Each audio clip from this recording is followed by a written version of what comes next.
मी आता ट्रॅव्हल करत आहे आणि ट्रॅव्हल करताना ऑफकोर्स आपण ट्रिपमध्ये सगळ्यात जास्त टॅन होतो, त्यामुळे त्वचेची काळजी घेताना कोणत्या कोणत्या अशा गोष्टी आहेत की ज्या मी पाळते त्वचेच्या बाबतीतल्या. तर सनस्क्रीनच्या काही ट्रिक्स मला तुमच्याबरोबर शेअर करायच्यात. आता इंडियन मार्केटमध्ये जबरदस्त सनस्क्रीन सगळे आलेले आहेत, पण मॉइश्चरायझर विसरायचं नाहीये. तर एम्ब्रिओलिसेचं मॉइश्चरायझर मी इथे आणलेलं आहे आणि आता त्वचा ओली आहे तेवढ्यातच मी ते सगळीकडे लावून टाकणार आहे. तर ह्या सनस्क्रीनच्या ट्रिकमुळे ना तुम्ही कमीत कमी टॅन होणार आहात. आता काय माहितीये का, तुम्ही डायरेक्ट बीचवरती किंवा ट्रिपमध्ये इतकं सन एक्सपोजर असतं की त्याला तुम्ही रोखू शकत नाही. तुम्ही टॅन होणारच आहात, पण कमी टॅन होणार आहात सनस्क्रीनमुळे.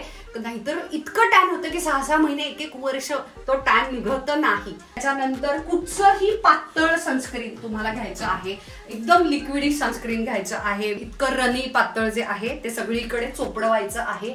आणि ही सनस्क्रीनची जी ट्रिक आहे त्याच्यामुळे मी या ट्रिपमध्ये सुद्धा खूप खूप खूप कमी टॅन झालेले आहे. थोडंसं वाढल्यानंतर आता मी घेतलं UV डॉक्सचं ब्लू लाईट SPF PA++50. आता हे खूप स्ट्रॉंग आहे. ओके का, कारण मॅट फिनिश आणि वॉटरप्रूफ, वॉटर रेझिस्टंट पण ऑलमोस्ट प्रूफच आहे. फ्रँकली दुसऱ्या दिवशी ते जातं. एवढं सनस्क्रीन मी घेतलंय. आता यानं व्हाईट कास्ट होणार आहे का? येस होणार आहे, पण ती व्हाईट कास्ट अर्ध्या तासात साधारण जाते. आता यानं हे सनस्क्रीन लॉक होणार आहे. तर याला मी ट्रिपल लेअर फॉर्म्युला असं म्हणते सनस्क्रीनचा. अजून एक सनस्क्रीन राहिलेलं आहे.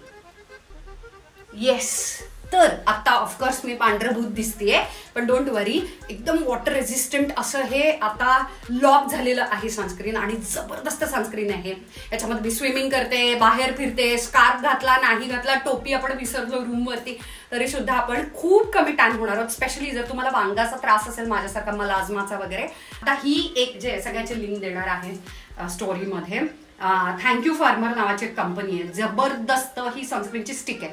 ही मी सगळ्यात शेवटी जाताना अशी ही फिरवते. यानं हे सनस्क्रीन आता मस्त लॉक झालेलं आहे. हे पर्समध्ये तुम्ही नेऊ शकता, ज्याच्यामुळे रिॲप्लिकेशनसाठी जबरदस्त होणार आहे. 2-3 तासांनी सनस्क्रीन परत एकदा रिअप्लाय करायचं असतं.